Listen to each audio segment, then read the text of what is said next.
Hello दोस्तों, स्वागत है आप सबका आज का और एक शानदार वीडियो में। दोस्तों आज के इस वीडियो में हम बात करेंगे LTV रेशियो के बारे में।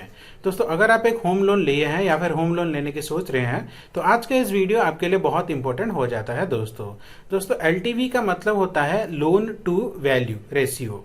तो दोस्तों आज के हम इस वीडियो में हम बात करेंगे कि LTV रेशियो क्या होता है, इसको किस तरह से कैलकुलेट किया जाता है, इसके रिलेटेड RBI के क्या क्या गाइडलाइंस हैं, और वीडियो के आखिरी में हम देखेंगे दोस्तों कि LTV रेशियो को कैसे इस्तेमाल किया जाता है होम लोन के कैलकुलेट करने में।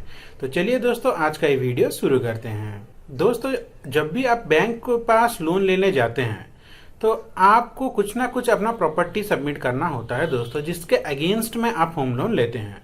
मान लीजिए आपका एक प्लॉट है जिसका वैल्यूएशन है दोस्तों, मान लीजिए 20 से 25 लाख। एक रैंडम अमाउंट पकड़ के चलते हैं। आपके पास एक प्लॉट है जिसका प्राइस है 30 लाख रुपए।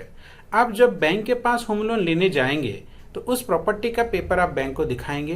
तो क्योंकि उसका मार्केट वैल्यू 30 लाख रुपए है तो बैंक आपको 30 लाख रुपए का लोन नहीं देगा। बैंक उसमें थोड़ा सा कम करके आपको लोन देगा। वो उसका 80% हो सकता है, 90% हो सकता है, उसके आसपास बैंक आपको लोन देगा।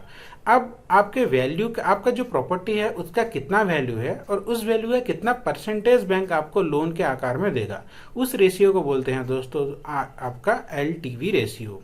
यानी कि मान लीजिए 30 लाख का आपका प्रॉपर्टी का वैल्यू है, उसमें से बैंक आपको मान लीजिए 27 लाख का लोन दे रही है, तो ये हो गया 90%। तो यहाँ पे LTV रेशियो हो गया 90%। अब आते हैं दोस्तों, हम ये देखते हैं कि LTV रेशियो को कैलकुलेट किया कैसे जाता है। इसको कैलकुलेट करते हैं दोस्तों कि बैंक आपको कितना लोन दे रही है, उसको साथ हम डिवाइड करेंगे कि आपका प्रॉपर्टी का टोटल वैल्यू कितना है। यानी कि बैंक आपको जो पैसा दे रही है वो डिवाइडेड बाय आपका प्रॉपर्टी का वैल्यू। इसमें जो नंबर आएगा उसको हम 100 से गुना कर देंगे, तो ये जो डिजिट आएगा इसको हम बोलेंगे दोस्तों LTV रेशियो। एक एग्जाम्पल के तौर पर दोस्तों मान लीजिए आपके पास एक जमीन है जिसकी वैल्यू है 30 लाख रुपए। बैंक आपको दे रही है दोस्तों 24 लाख रुपए। तो 24 lakh divided by 30 lakh into 100, तो यहाँ पे जो वैल्यू आता है दोस्तों वो होता है 80। तो इसका LTV रेशियो हो गया 80%। अब आते हैं दोस्तों RBI के कुछ इंपॉर्टेंट गाइडलाइंस के ऊपर। तो दोस्तों RBI का सबसे पहला इंपॉर्टेंट गाइडलाइन है दोस्तों कि आप जो भी प्रॉपर्टी के अगेंस्ट में होम लोन ले रहे हैं उसका वैल्यू अगर 30 लाख या फिर 30 लाख से कम है तो वहां पे जो LTV रेशियो होगा वो 90% होगा। यानी कि अगर आप एक 20 लाख का होम लोन लेते हैं, 20 लाख के प्रॉपर्टी के ऊपर होम लोन लेते हैं, तो 20 लाख का 90% यानी कि 18 लाख, बैंक आपको ज्यादा से ज्यादा 18 लाख का ही होम लोन देगी। उसी तरह से दोस्तों 30 से 75 लाख के बीच में जो LTV रेशियो होता है वो 80% रहता है।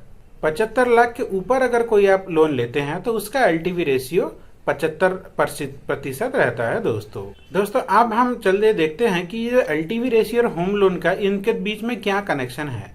दोस्तों जैसे कि हमने आपको बताया कि LTV रेशियो के हिसाब से बैंक ये डिसाइड करती है कि आपको प्रॉपर्टी के ऊपर आपको कितना लोन देना है। दोस्तों LTV रेशियो का वैल्यू जितना कम होगा आपको उतना ज्यादा आपको बैंक से होम लोन मिल सकता है दोस्तों। अब दोस्तों क्या ये LTV रेशियो हमेशा फिक्स्ड रहता है? दोस्तों LTV रेशियो जो है वो नेगोशिएबल होता है। आप चाहें तो बैंक के साथ नेगोशिएट कर सकते हैं, पर ज़्यादातर जो गवर्नमेंट सेक्टर के बैंक होते हैं वो नेगोशिएशन में ज़्यादातर मना करते हैं। अगर आप प्राइवेट सेक्टर के बैंक में नेगोशिएट करेंगे तो वो आपको थोड़ा बहुत इधर उधर करके लोन दे सकते हैं। ऐसा नहीं है दोस्तों कि 80% मतलब 80% फिक्स ही है, कंपलसरी है। इसको वो थोड़ा ऊपर नीचे करके एडजस्ट करके दे सकते हैं। तो दोस्तों आशा करता हूँ ये छोटा सा इन्फॉर्मेशन आपको अच्छा लगा होगा। इस तरह की इंपॉर्टेंट इन्फॉर्मेशन के लिए हमारे चैनल को सब्सक्राइब कीजिए, हमारे वीडियो को लाइक कीजिए और अपने दोस्तों के साथ शेयर करना मत भूलिए। आपका दिन मंगलमय हो। धन्यवाद दोस्तों।